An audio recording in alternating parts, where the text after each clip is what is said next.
Welcome to another episode of Unleash the Hero Within, and today again is a special episode just like all episodes, but this one is extra special because this is my first interview I'm doing outside. Because if you're just listening to this on Spotify and Apple Tuners, make sure to take a look at it on YouTube channel as well, because we have a beautiful background. And of course, I have a beautiful person that I'm talking with. Marshall DeCouto. Did I pronounce your name? Yeah, DeCouto. DeCouto. Marshall DeCouto. Welcome to the show. Thank you. Well, thank you for inviting me. Yeah, thank you for taking the time to drive all the way up to this beautiful countryside house. How are you feeling today? I'm feeling good. Very chilled, relaxed. Yeah. Okay. Yeah. You want to dig into it? Yeah. Let's just start. Okay. See where we go. So let's start with the simple questions first. Sure. What made you come to Setúbal? There's always this 6 degrees of separation with people, and I had made friends with somebody here on Facebook who actually was also looking to settle in Portugal as I was, and I was traveling all over Portugal, and she was, and she finally landed in Setúbal, and I was watching her post and what have you, and I thought Setúbal was one of those sort of concrete jungles outside of Lisbon, like on the north. And when I started seeing her pictures and her posts that she was going to the beach and she was going on hikes and nice restaurants, I said, "Oh, wait a minute, I need to come here." And that's it. And so I drove in, and it right from the get-go, we had lunch, and then she introduced me. We went to someone's shop. I won't say names, but people that we all know. And in that shop, I met 3 more people that are all part of this collection of personalities, let's say. And it was like an instant hit. And at that point, I decided this would be it for me, because I had come to Portugal with an intention of community first, location second. And within let's say an hour of landing here and having lunch with this person and meeting all these people, I realized there was a really interesting community. Yeah, so that's it. Okay. But I mean, there was a journey. I was in northern Portugal, I was central Portugal, the Algarve. Look at all the places. And they all seemed like great places to go as a tourist. But I was looking for something more. Something to live. And I think that's where we are. Yeah, sure. Because perhaps you can tell a little bit about your journey. You came here via France. You're originally from the Caribbean. Yeah. No, Bermuda. Bermuda. We take it very personally. Oh, but Bermuda doesn't... No, we're up in the North Atlantic. Oh, okay. We're Bermuda's across from North Carolina in the U.S. Oh. It's the middle of the Gulf Stream, so it's quite warm, but we're not in the Caribbean. Okay. Or the Caribbean. And the Bermuda Triangle, so we're the top of the triangle. Okay. And I'm from there. I was born there, but I've lived around the world, and some parts of the world. And eventually, my wife and I, I was married, and we moved to France, and was there for 5 years, and we decided that we were going to be better off separating and having our own journeys. And Portugal had always been in my mind because I'm Portuguese. So all of my family, all my great-grandparents come from San Miguel in the Azores. So it's kind of a coming home, although I don't speak the language yet. It's a coming home to the culture and maybe something in my DNA. Yeah. And I was also looking for a more relaxed life. France is physically beautiful, but I found it energetically to be a little less open than I wanted. Okay. And yeah. So. Okay. Could you tell me a little bit about what it is that you do? Yeah. I'm working on being, but what I do is I'm U.S. trained as an acupuncturist, Chinese medicine therapist, so all the things that are part of Chinese medicine I do. I also trained in craniosacral therapy, which is a very, very gentle touch style of osteopathy. So we're actually listening to rhythms in the body. And more recently, during all the lockdowns, I was certified on a couple different programs in hypnotherapy. Because I wanted something that can work online if we get locked down again, but also in all my years of treating people for different conditions, I realized that my strongest asset was the conversations. And so I wanted more knowledge of the mind and some of the things that we do subconsciously, automatically, because that's often the driving factors for some of our problems. And so I took that. So those are my 3 legs, let's say, of the stool that I call my profession. I also, for my own personal journey and this is going off on a bit, but I also do tantric massage. And I want to make a disclaimer that there's a lot of different types of tantra. There's neo-tantra, and this is a very classic way. It's pretty serious stuff. It's not just people think it's about sex, but it's actually about intimacy. It's about connection, either connection to yourself or when partners are doing it for each other. It's about intimacy between the partners. Okay. Yeah. So that's kind of the broad strokes of everything I do. But there's been a journey of one and then adding another to it, and then as I grow as a practitioner and as a human being, something else calls my interest. Yeah. So where I am now is putting all those together, but what I'm really interested in is getting into more about what makes us tick. Not what's broken, because ultimately nothing's broken, even if we have a lot of physical problems. And so I'm really interested in the energy beneath all the problems. Okay. And so those are the kind of things that get me excited when I'm interacting, and that's where the direction my business will go. I'll do the other things, but I feel that my passion, what gets me really excited each day is doing that work where I really get to know the person in whatever work we're doing, and help them at a deeper level rather than just being a fix-it, like a technician. When I first started Chinese medicine, it was just an Eastern version of being a technician, like a doctor, but it was still, there's energy, but the way it was taught in the U.S. was very medical and very, Okay. You come in with this problem, you do this. It was very A plus B equals C. And what I discovered through my life and doing this as a profession for about 18 years is it's not that simple. Okay. Yeah. So it's all more on an energetic level? Yeah. And to be honest with you, I didn't coin the phrase woo-woo, but some people don't know that meaning, and I don't know where I got it from, but I was always very resistant to woo-woo. Woo-woo for you means? Woo-woo is like, I feel this. And the energy. Yeah. Okay. And so I was always against it, which is why I went to a U.S. college, and I not only went to a university that taught Chinese medicine, it was a university that was integrated Chinese medicine, which means we learned all the Western pathology, diseases, and what have you, and we were integrating with Western medicine because I didn't want to be woo-woo. But what I discovered, actually I didn't discover it in the Chinese medicine program because it is taught very mechanical, rote memorizing of things, and but I got my first experience learning like a weekend learning craniosacral therapy, and there was a moment where I was thinking to myself, this is nonsense, what am I doing this, because we're talking about feeling this imaginary, well, it's not imaginary, what I thought was an imaginary rhythm, and I was holding my partner or the client's head, and we're supposed to feel this almost like breathing of the bones, if you will, all right? And you have the cerebral spinal fluid. I won't get into all, it's a bit boring, but this idea, it's almost like feeling an expansion and a contraction. And I was feeling something, and I thought, well, it's my mind. I want to feel it, therefore I'm feeling it. And then the instructor came, and I was at the person's head, and they put their hands on their feet, and they started actually calling out what was happening: expansion, expansion, expansion, pause, contraction, contraction, contraction. And it's exactly what I was feeling, and I got this cold chill going through my body, and I think that was the first time I actually experienced energy. In other words, I was feeling a very, very deep rhythm that that someone else confirmed. Okay. And so that was my entry into what I had called woo-woo before that time. Because I thought, well, there's no way they could know what I'm feeling. And so it's not in my mind, it's actually in that person's body. And that expanded to other things, but yeah. So can you talk a little bit more about the energy, because I'm a strong believer of that as well. I'm very interested in as well. I think it's becoming more and more less woo-woo, so to speak. Yeah. It's getting more and more open, people relate to it, they even have scientific proof, they can measure it, so it must be real, right? So no, exactly. Yeah. And there's lots of stuff. We talk, there's all kinds of people out there now doing, all sorts of things, and it's, how can I describe? I mean, I learned different models.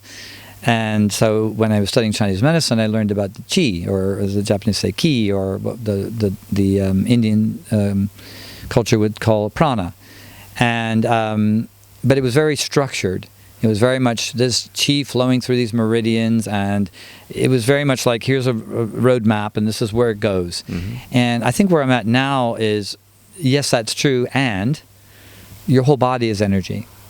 And this is where I really started to study and read and actually experience the fact that, you know, this physical body, and I think other people have said this on your podcast, but this physical body is not physical.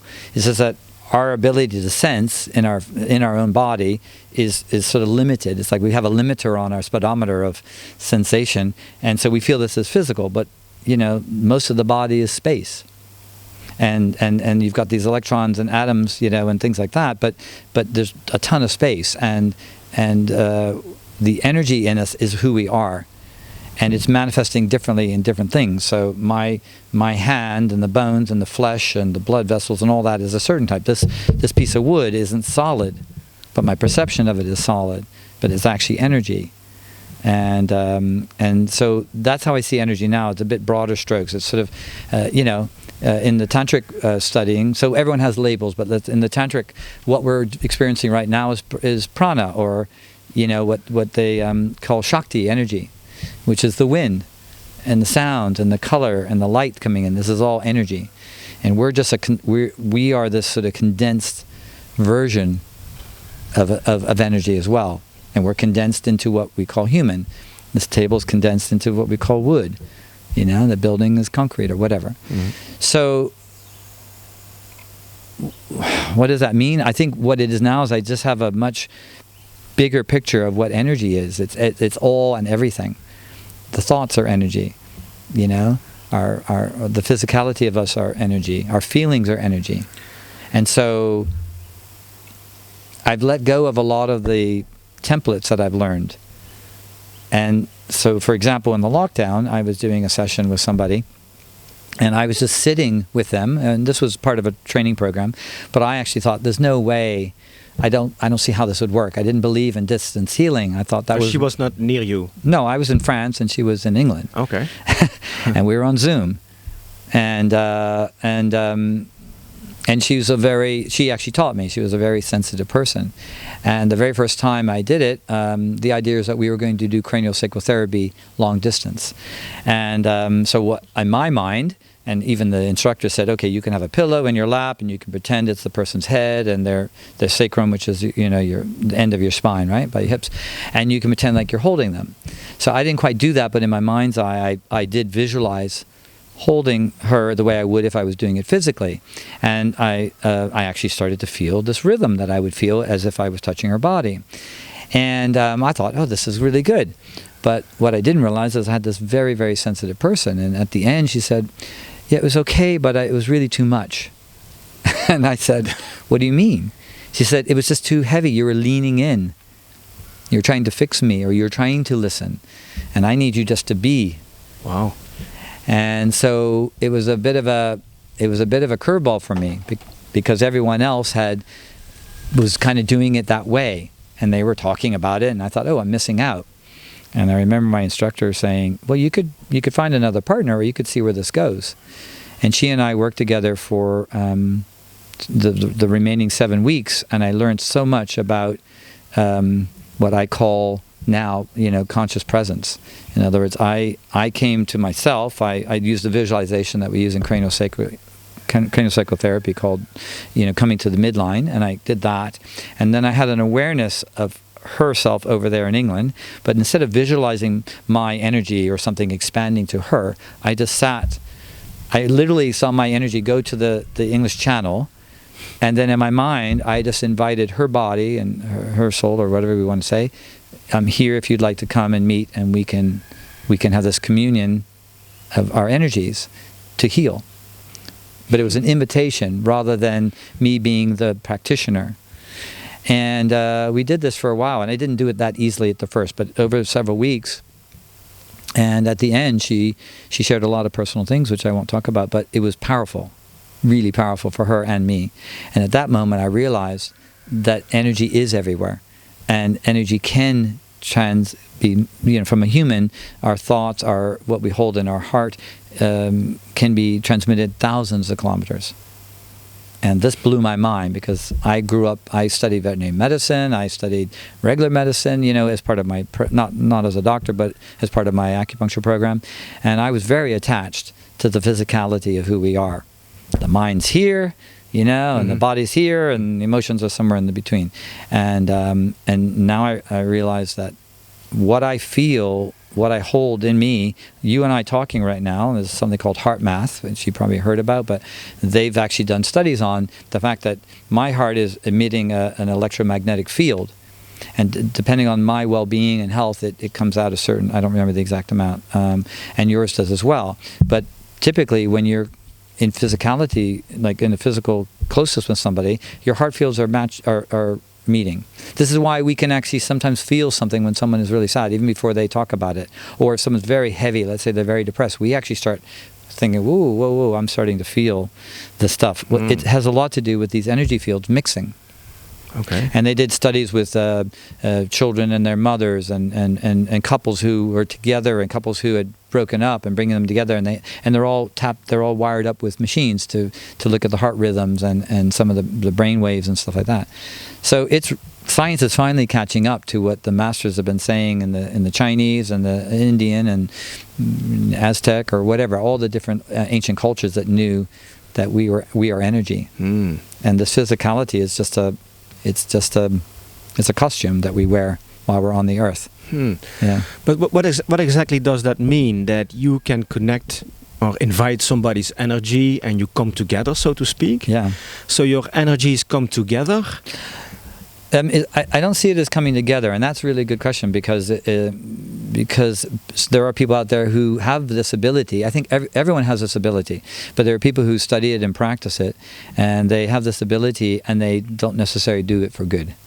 It can almost be like a toxic type of thing. It becomes like a power rush. And so what I learned from this one colleague was that energy moves as fast as a thought.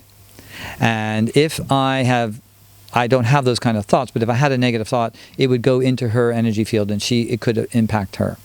Okay? And so the way that I was experiencing this with her, and she didn't really teach me, but our coming together, we both learned from it, was that you go with this, I call it an invitation. So oftentimes I might visualize the energy fields just touching.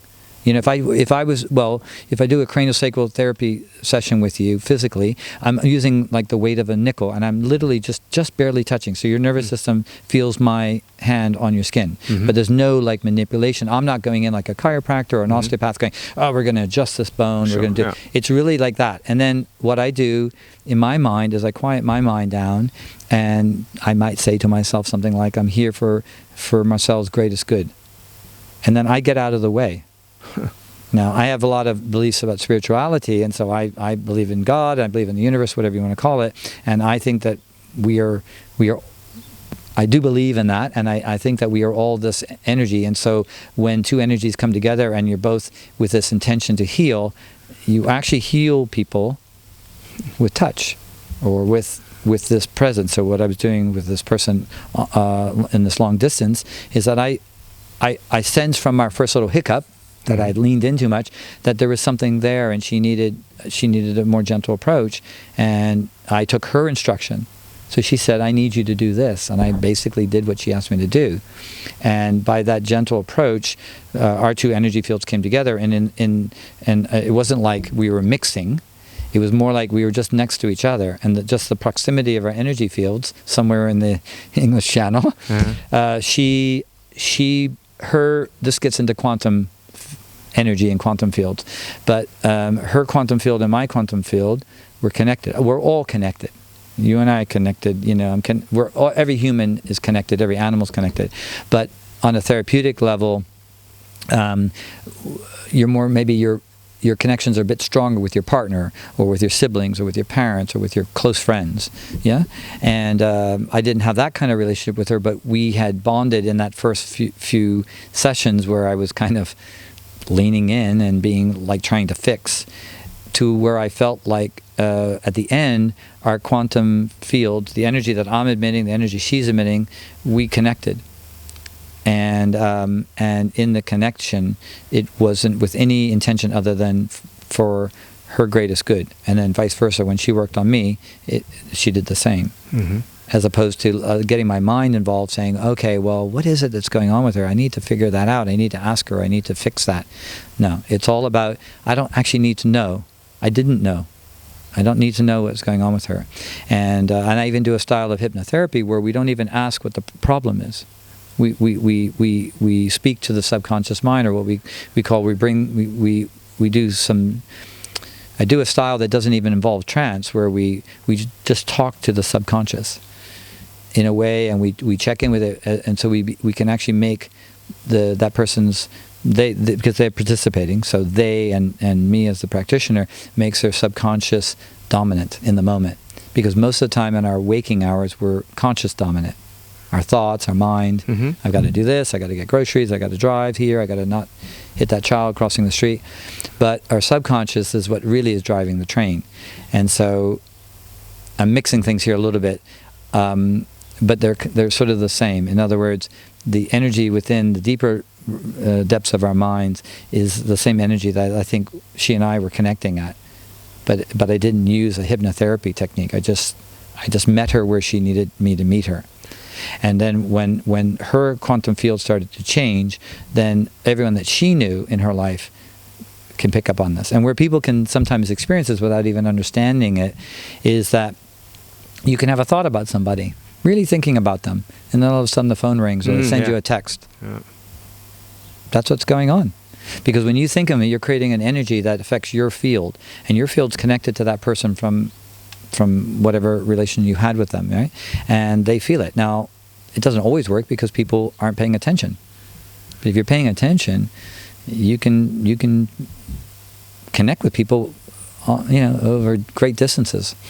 Awareness. You have to be aware of your thoughts. Well, conscious presence. Conscious presence. Yeah. Yeah.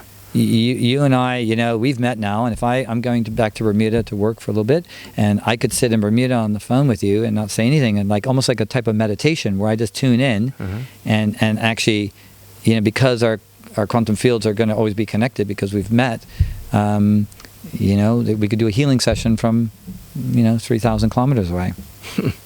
Now, this is blowing my mind because I didn't believe in any of this stuff 18 years ago. I was Western trained. And there was just the physical. And if you had mind problems, you went to the psychiatrist or the psychologist. Mm-hmm. And what I'm realizing now, that everything is energy, it's all energy, and that's probably the most woo thing I've ever said. But it's true. Yeah. But is it something, do you have a special gift that you can do that? Or is it something that everybody has? Everyone has it. Okay. We're all designed the same. I mean, this is where my spirituality comes in. First of all, it's not my gift. I mean, it's a gift to me as this entity called Marshall. Mm-hmm. But so let's sidestep into spirituality for a minute. So I believe in God. I have a fairly, I had my education and all that. I also say the universe. I also say the divine. I believe that all of this is a creation. But here's where it gets weird. I don't know. No one knows.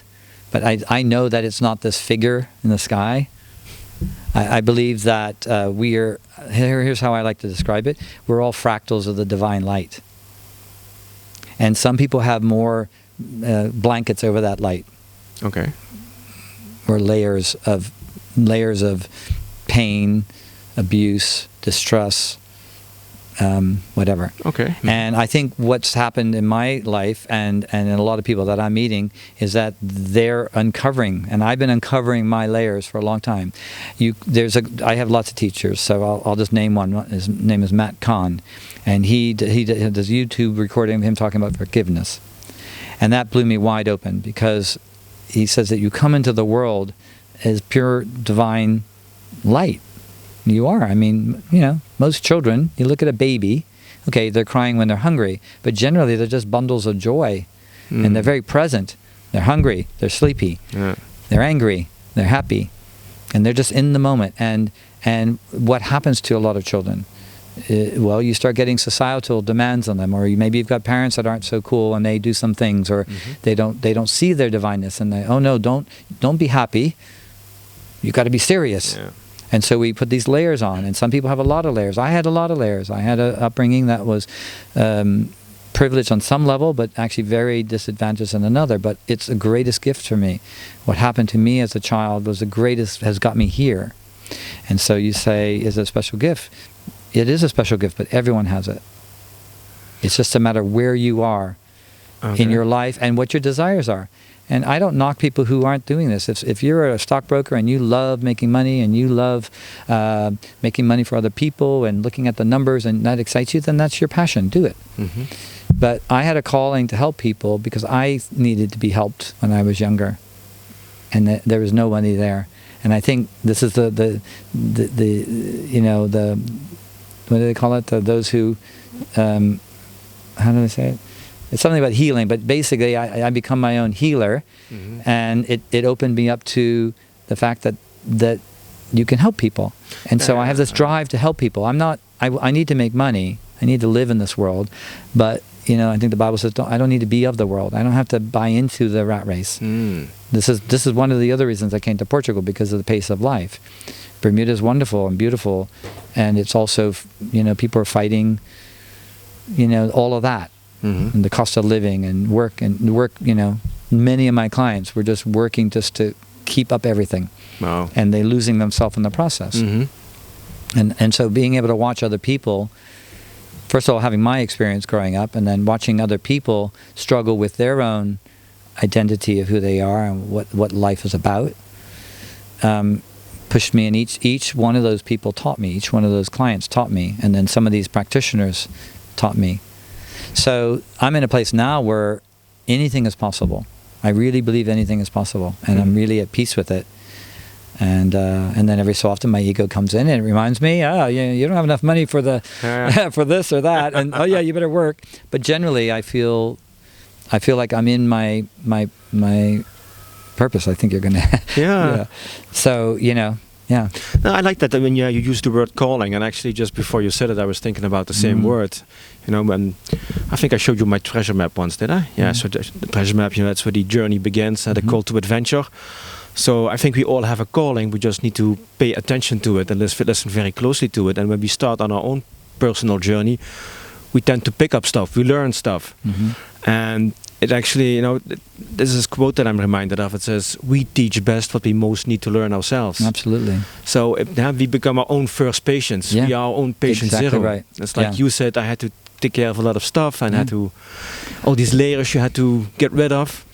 Yeah, and also not feeling, you know, Matt Kahn. I'm giving him credit because I don't want people to think I'm got all this stuff in me. But you know, I'm constantly learning. And he says when people ask me how do I have these insights, and he said years and years and years of rejection.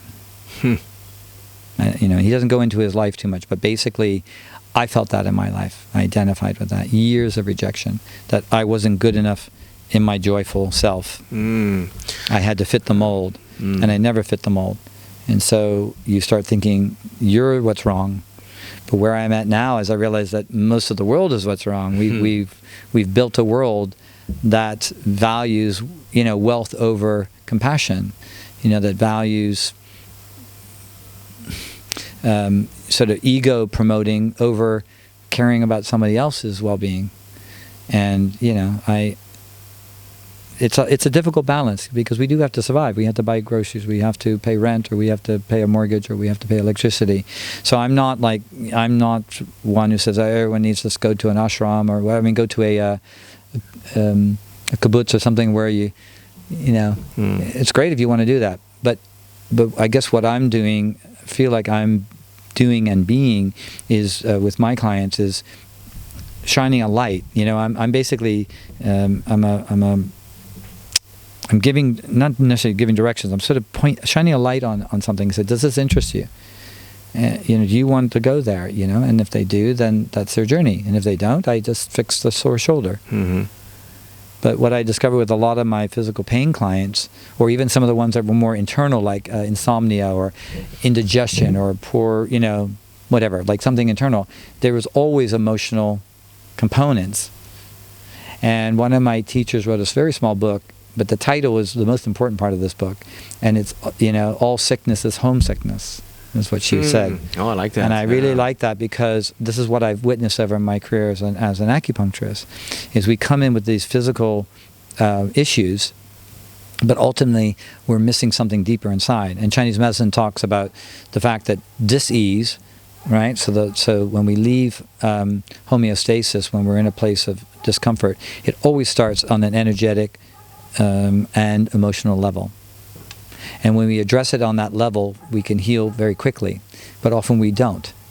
And so that emotional disruption kept long enough in the body will create a physical disease. Okay. So we have thoughts that is basically blocked energy, you could say? Yeah, absolutely. So we have... thoughts in themselves aren't. But let's say, okay, so I had a thought that I wasn't good enough because of my world of what was being reflected back to me. And so I held that thought for a long time. And that thought actually, I mean, I didn't think, thank God, I didn't get any physical disease, but it manifested so deeply in my body that it became me. Yeah, conviction. And even when someone said to me once, this was, I was doing an intuition course, practicing, and someone said to me, I see that you were contained and you were defined and you were put in a box a long time ago. But what's happening is you're your gatekeeper now. You're your prison guard. You're your own prison guard. You took over the role of whoever did that to you when you were younger. And that blew my mind, because I'm like, yeah, I think so. And I'd never thought that before. I just was in victim mode, right? And in truth is, I was doing to myself what was done to me: lack of love, lack of belief in my goodness, right? And so the journey for me now has been about releasing, letting that prison guard go. In hypnotherapy, we have this thing called the parts therapy. But we say, okay, you did a good job. You protected me when I was little, and now you can retire. I got it here. I don't need you to keep me in my prison. I'm actually able to walk out and not be... It's like an animal, you keep an animal, like these wild animals, you keep them in a cage for a long time, and you always see these videos of them being released. And they don't always just run out, because the cage is safe. Yeah. And I think a lot of people, and this is not judgment, I think if your life is happy and you're in a cage, whatever that is, whether it's the way you set up your life and you're happy, then that's your journey, and enjoy it. But if you're unhappy, then look at the cage that you've created, or you've allowed society to create. And this is kind of the work I'm doing. We're talking a lot about it, but a lot of this stuff doesn't happen on the verbal level. Yeah. No, it doesn't happen on the verbal level, but it has to start. There's a journey that starts somewhere, right? It does sometimes start with a little conversation. Yeah. It's like you said, you have to become aware of it first. Yeah. You have to see it. Yeah. I mean, and how else can you change it? I wasn't aware of it. Yeah. I was just miserable. Yeah. I was miserable. And in truth, I was a photographer. I was a photographer for almost 20 years, and I was good at it. But I didn't believe I was good at it. Everyone I worked for told me I was good at it.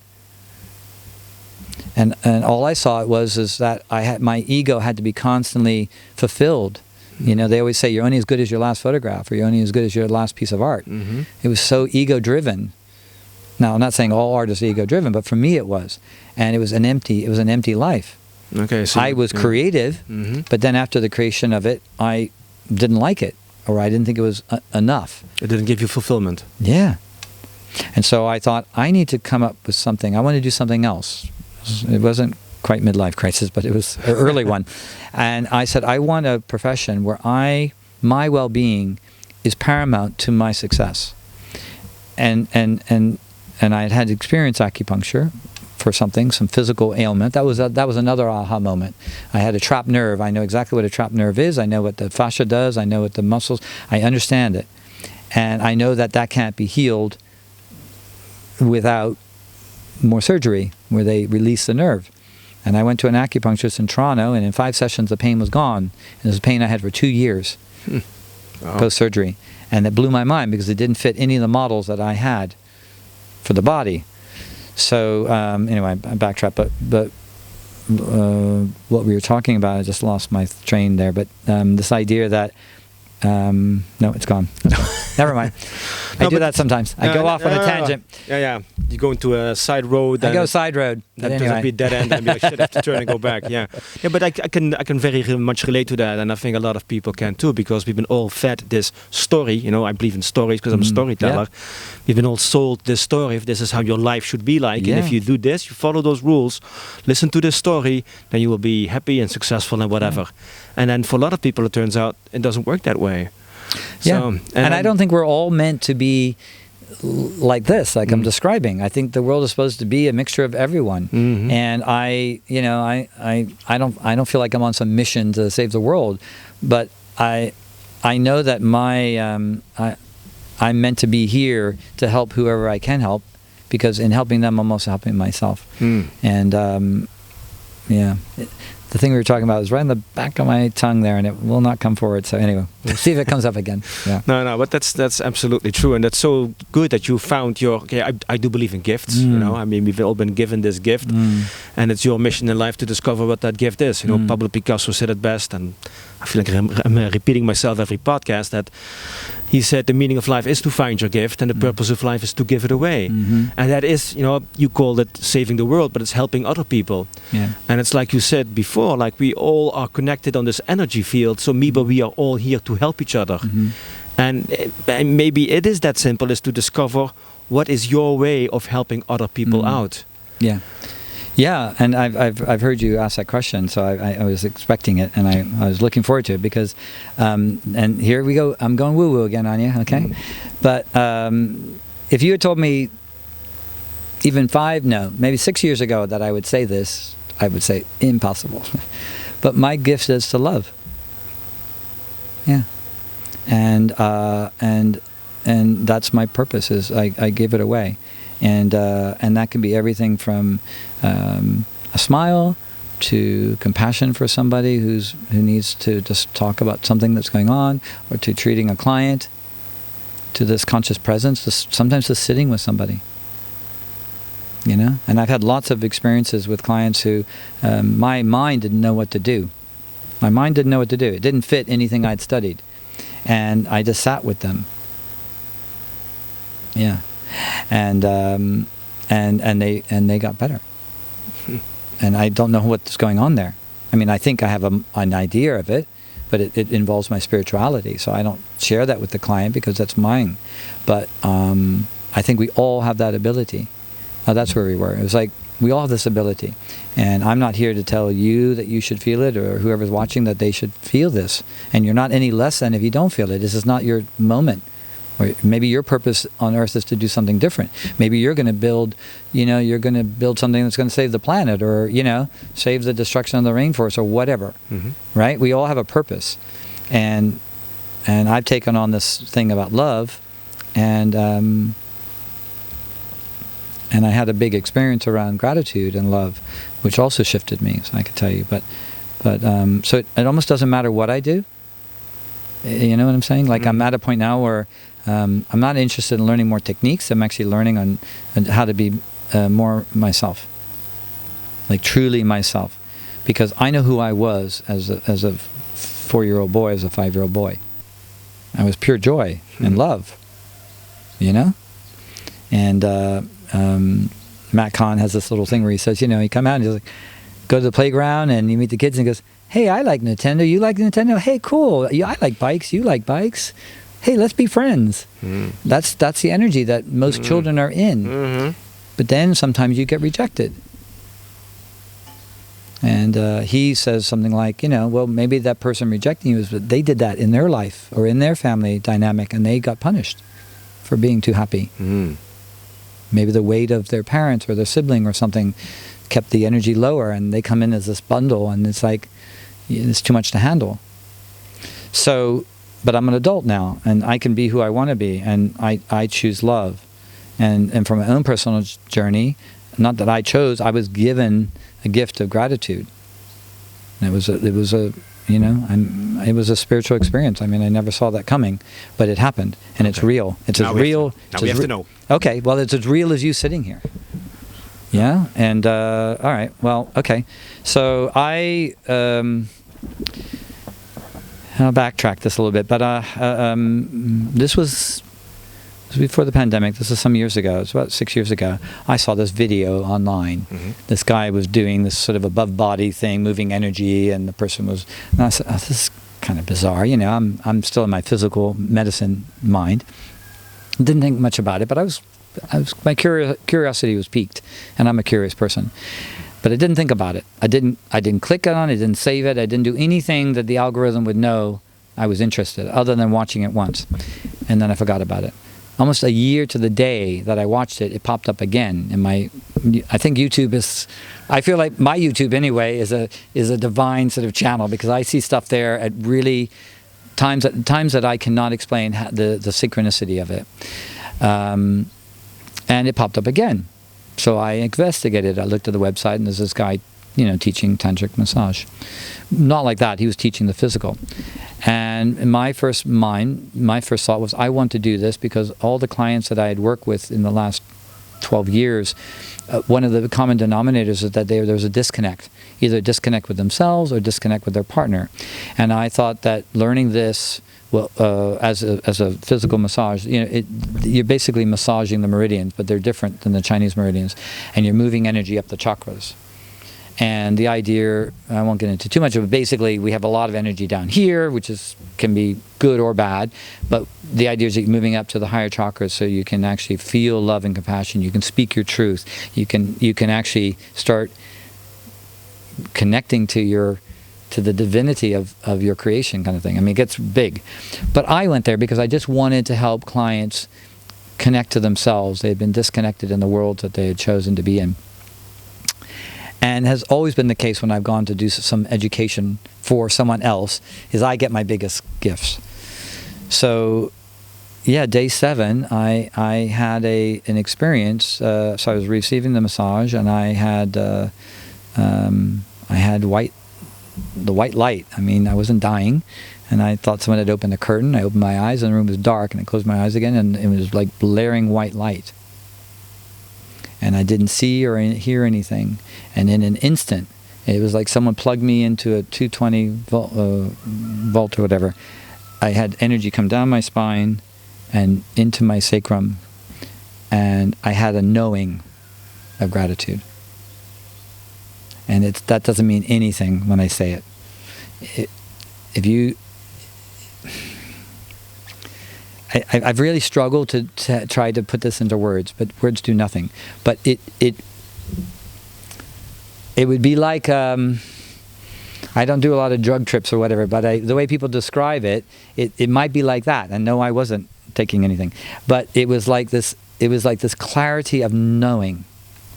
There's nothing really in our world that is clear as that, other than things that you might have read in the Bible.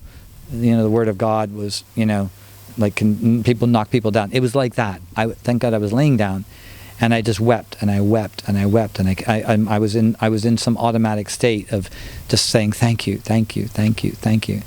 And the woman working on me was like panicked a little bit because we're still learning. And she's like, "Are you okay? You want me to stop?" I'm like, No, don't stop. I mean, she was working on my thigh. There was nothing sexual going on. And all I can say is that I can only say it the way I said it, but it's 1 billion times more than what I just said. Wow. My body was shaking. I felt like I'd been plugged into the main circuits of some electrical, generator. Mm-hmm. And it was like, I mean, I think, I believe that God touched my heart in that moment. Because I'd always struggled with gratitude. Because I had a very fortunate upbringing as far as money goes and getting good education and all that, but there was no love in so much of my life. And so I'd always be like, yeah, but. Mm-hmm. Yeah, I had that good education. Yeah, but, my dad this or my stepmother this. And in that moment, I had a very clear knowing that you just be grateful for everything that's happening, because everything is happening for you. And this is something else I just came across a YouTube posting yesterday by Matt Kahn, that everything is working for your good, even the shit things. And this is where we, as our minds, we can't get wrapped around. Even terrible things. There's something going on. There's some purpose for that in your life. And so anyway, I had this knowing, and I at the end of the massage, we were supposed to have a lecture, and I was high, and I don't really get high that often. So I was like, well, what's happening? And I didn't really speak to the person working on me. I went and had the shower because we had a lecture, and I came back and I went up to my teacher and I started to tell him this, except I couldn't say what I just said to you. And I said, this amazing thing happened, and as I tried to speak, I was like, and I was like, oh, okay, I must be just sleepy. And I tried to speak, and I literally couldn't speak, and I thought I was having a stroke. My mind had it. My body knew what I was wanting to say. My mouth wouldn't speak. And he put his hand on my shoulder, and he said, it's okay, I understand. And I was like, yeah, I was like you. I was like, what? And I went back, and I sat there, and all I remember is people looking at me. And then we had dinner. We had a communal dinner afterwards, and people were coming up, are you okay? And no one knew what happened other than the person that was working on me. And I said, yeah, I am okay. Why are you asking? And they said, I don't know. I keep looking. I'm just drawn to look at you. Like, there's this light. And I joke about it. It's like a Moses moment. I mean, it wasn't. I'm not saying God talked to me. I'm just saying that something spiritual happened to me, and it was so powerful that it changed my face. It changed my face. People said my eyes were like, there was like light there, and all I know is I was basking in complete peace and love. In that moment, and many, many, many weeks afterwards, it's faded now a little bit, but and now I wonder, is there something else that happened that my conscious brain doesn't have? Is there something else that happened to me? I don't know. And that shifted my life. I mean, it literally shifted my life. It doesn't mean I'm perfect. My wife and I ended up getting divorced because we couldn't work it out. And I'm still human, and I have moods, and I get angry, or I get sad, or whatever.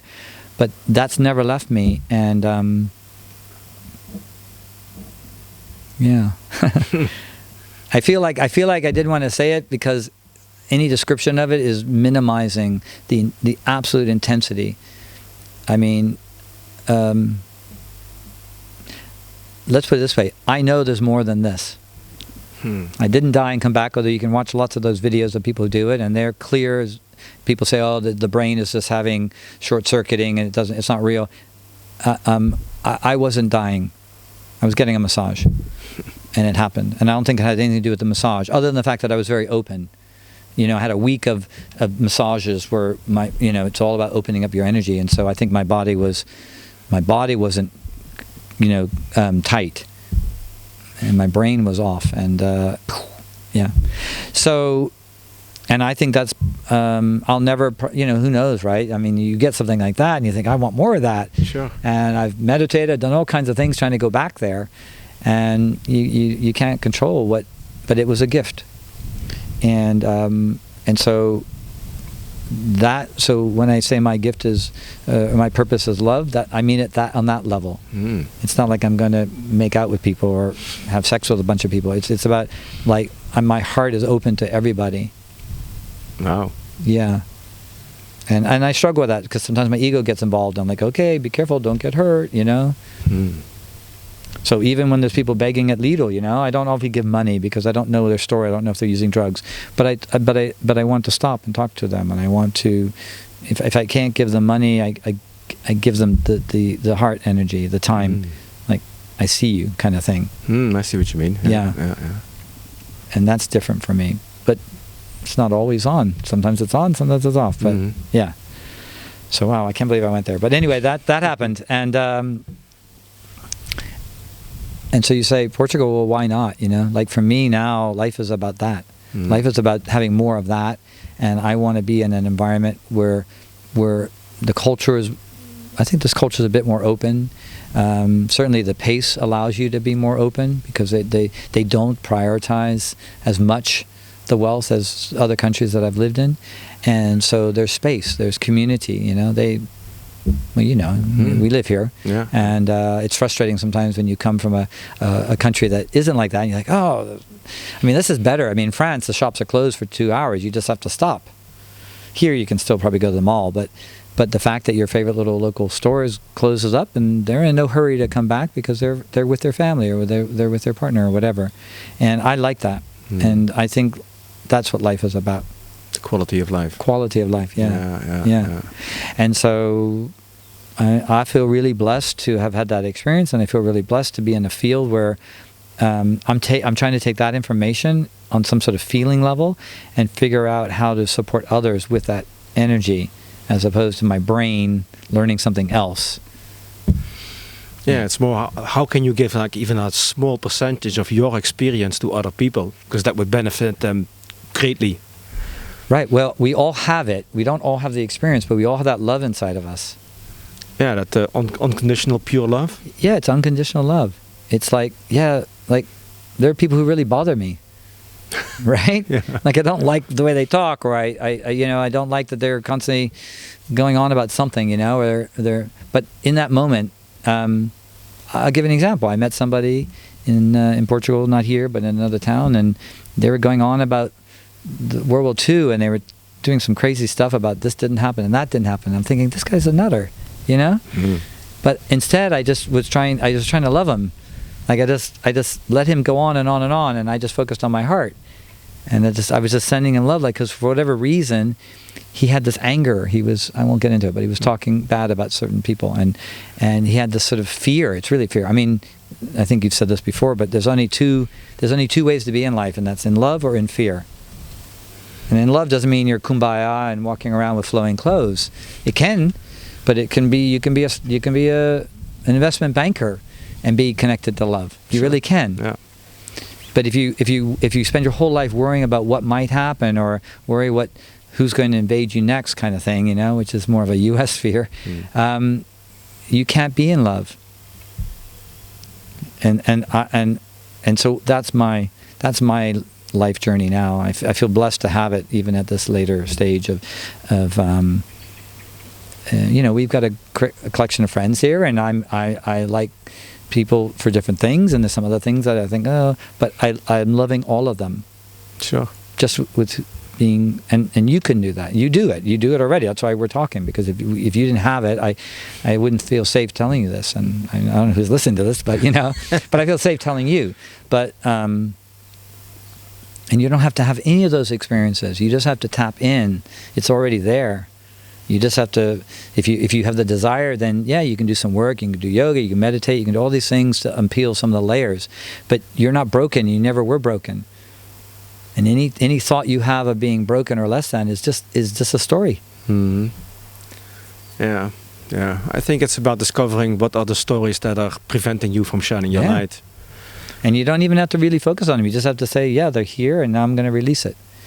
And there are techniques to do it, right? The work that I do, and meditation and yoga, and hey, walking on the beach by yourself in the morning and connecting with the seagulls and the little crabs running. That's the meditation. Mm. Why are we attracted to nature, and why do we get pulled to these places? Because that's the pranic energy. That's God. Yeah. Even though God's still here and in this table and everything else, we don't feel it as much in this table, but we feel it in a quiet ocean wave,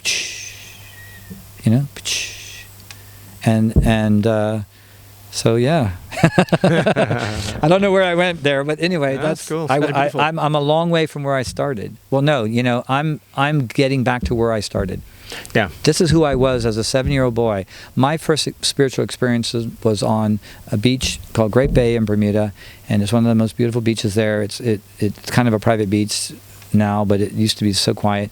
And as a boy, I would leave the turmoil of my family and walk to the beach because it was close, and I would look at all the little tide pools of all the little creatures, and the fish and the crabs and the little sea anemones, and it was like looking at little universes. And I didn't have a thought as a boy at that time, but I had a connection. And I look at it now and I think, yeah, that was my divine. There was like, in those moments of listening to the waves and having all this life that wasn't affected by my dramas, I realized that that there's much more to that world that was being created for me as a boy. I didn't know what to do with it, but I knew that I wanted to be here and not there. But now I use nature as one of those places that I can go if I really feel like I'm not coping well. Nature will do it for me. Yeah. Yeah, definitely. So anyway. Yeah, no, I feel it. Yeah, definitely. Yeah, yeah, that's very beautiful. You're on a very beautiful journey.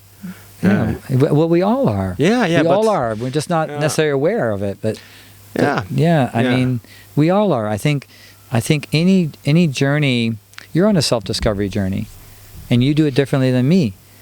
But that's a beautiful journey because you have this. I mean, you came here and you said, "Yeah, I want to do this. I want to talk to. I want to work on myself, but I also want to talk to people and understand their story." Because why?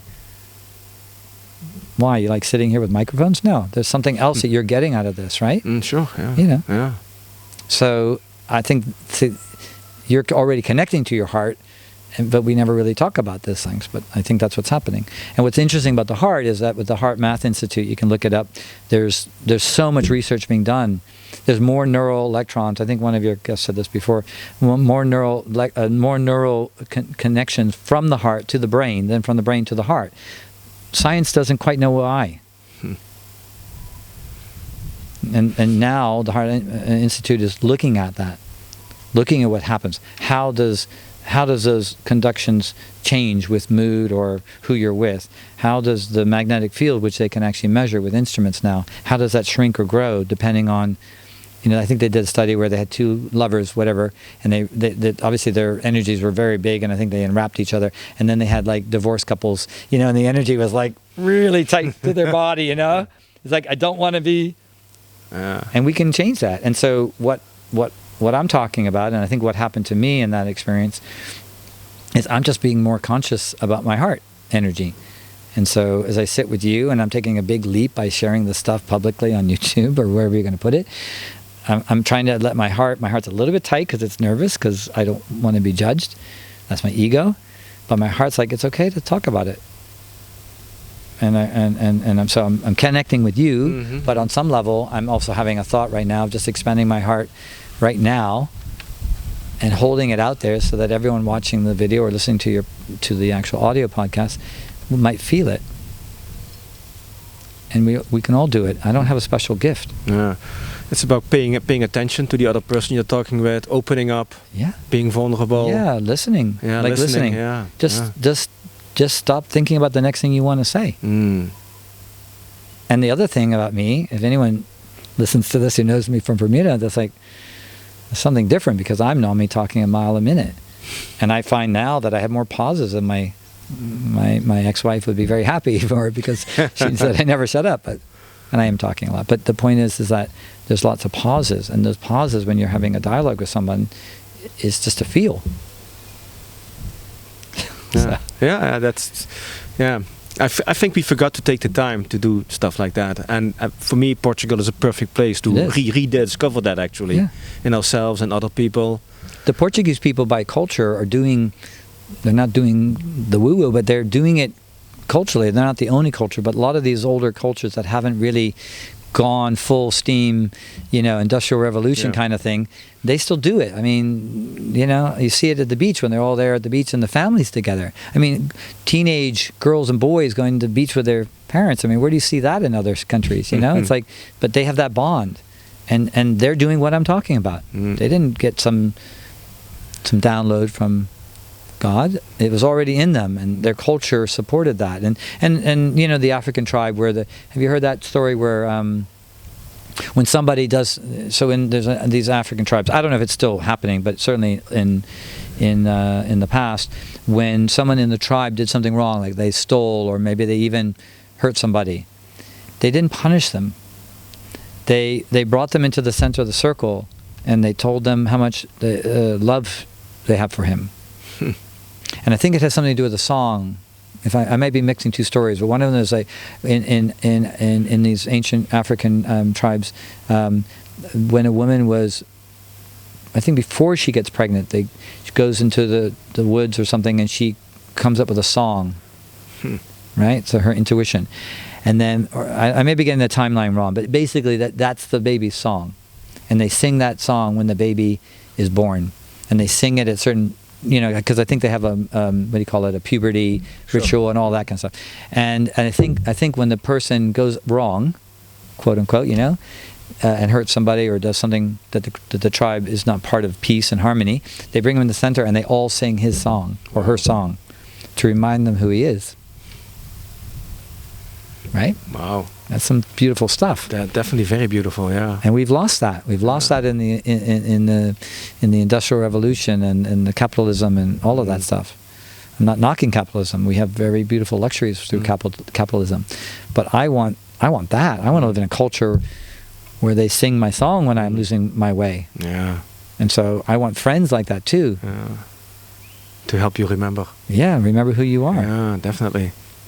Yeah. Oh, that's very powerful, very beautiful. I'll have to look that up again because I don't remember it, but you can Google it. But that's just one culture, and I'm sure the Aborigines have another one, and the Native Americans have another one. Yeah. I mean, what's interesting about the craniosacral work I do is it's very westernized now with osteopathic getting well. But if you go back to the person who actually started to form what we call craniosacral therapy, he grew up with the Native American Indians. He grew up on a reservation in the 1800s. And a lot of what many of the scholars within craniosacral therapy think that what's really happening, if you stop doing a lot of the physical stuff that we created around the osteopathic part, and you're just in stillness with the person with your hands, it's kind of what the Native American Indians probably showed him. Yeah. And that's how I practice my cranial work now. Sometimes I might just be in one hold with my presence, with no idea in my conscious mind what I'm fixing or not fixing or doing or not doing, just with the person. And it was a leap of faith. Well, it wasn't a leap of faith. I had to do it a couple of times because I didn't know what to do. And these people had these huge shifts. And I started thinking, okay, I just need to... One client said to me, I was having a bit of a dark time after my divorce. I came to Portugal. It was rainy and winter and cold. And I was thinking, what am I doing? What have I done in my life, And this client called me out of the blue, and she said, I was telling her I was going to go study hypnotherapy, because, who knows how long we're going to be locked down. Fear, And she was the reminder of love, and she said, Marshall, what you did for me was short of miraculous. You just need to do that. You don't need to learn anything else. And what I heard was you just have to be that. And so every day it's a struggle between my ego and my heart. My ego says, no, Marshall, you've got to do this and this and this and this. No one's going to accept that. But this is what I want to do. And if I can make enough money to pay my expenses by just being in a heart connection with my clients, whether I'm sticking a needle in them, whether I've got my hands on their head, or whether I'm having some sort of talk therapy with the hypnotherapy, if my heart's involved in it, that's where the healing is. And I've been blessed to have clients reflect back to me these things. It wasn't me thinking it. I didn't believe in myself. Yeah. And so that's the gratitude. I got this download of gratitude, and then I started seeing it. I got clients telling me, you are perfect the way you are as a practitioner, right? I mean, I'm still a human who has problems. But as a practitioner, you're not missing anything. No more collecting. You don't need to collect more information. Just work with who you are. And I think we can do this in our marriages. We can do it with our children. And yeah, you still have to create structure for let's say your child. You still have to create structure. But children are wonderful because they're not so far into the earth, into the world, right? And they're still carrying a lot of that beautiful energy with them. And you can communicate with your kids sometimes without words, just by presence. But what do? We put an iPad in their lap. Not, I'm speaking generally. We put them in front of the TV to babysit them because we don't have time, because we've created a life where we have to make so much money because of the life that we choose. So I'm coming to Portugal and saying, I want a simple life so that I can do this. Yeah. Sure, yeah, I could go buy a house and have a big mortgage and say, look at me, I've got all this stuff. But then I won't have no time for that because I'm going to have to be working much more. And but they're all choices. Wow. Yeah, that's Anyway. beautiful. Yeah, that's very beautiful, man.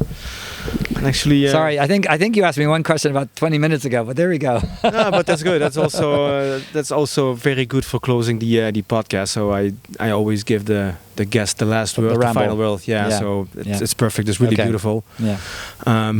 Are there any last words you want to share? I mean, you've shared so many beautiful stuff, not only about your journey, but I think, because this is what I want to do in my work as well, and just say to anyone listening to this, is that no matter what you're going through, no matter what kind of pain or physical, emotional, even spiritual, you are whole.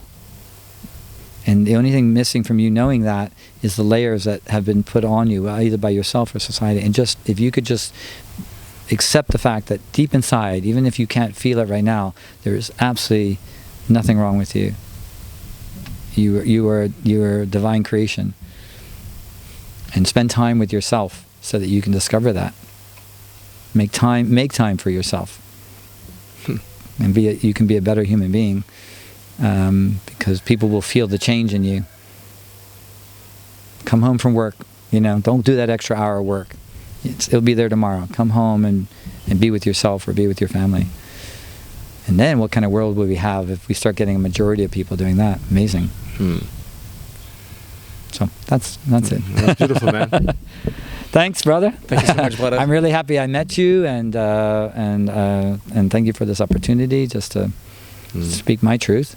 Well, thank you so much. It's very beautiful. Very beautiful truth, man. I really appreciate it. Thank you. So I hope you have enjoyed it as much as I did. I'm sure you did. So not many words left to say, actually. So thanks for watching. Thanks for listening. See you next time. Right. Much love. Bye-bye. All right, man. Oof. Well, that was weird because we didn't really do any questions. I just talked. It's perfect. Was it? Yeah, it's perfect. Because I felt like I was like... No, it's perfect. No, it's good. I loved it. Did you feel it? Definitely. Yeah, okay, well, that's all I wanted. Yeah, definitely. I wanted to make a connection. I didn't want to be in my head, but I was talking a lot. No, that's perfect. No, that's perfect. Okay, good. This is how I like podcasts to go. Yeah. Forget the question, just it goes naturally. And of course you didn't ask me who I was. No, exactly. It's okay, but yeah. Oh, you were prepared for that question. Yeah. But it's okay. It's okay. I think people got a good picture of who you are. Yeah, exactly. Yeah. You don't have to say it. Yeah. Yeah. So I think the energy. I'm going to hate it. You know that, right? Because I hate looking at myself. But yeah, I'm going to hate it. But as long as you felt that you know a little bit about me, and as long as it felt authentic and real, that's all I can ask for. Brother, it was perfect. It was good? Okay. Yeah, it was perfect. I'm Good. very happy, man. Thanks again. Okay, thanks. Yeah. All right, good. Camera off.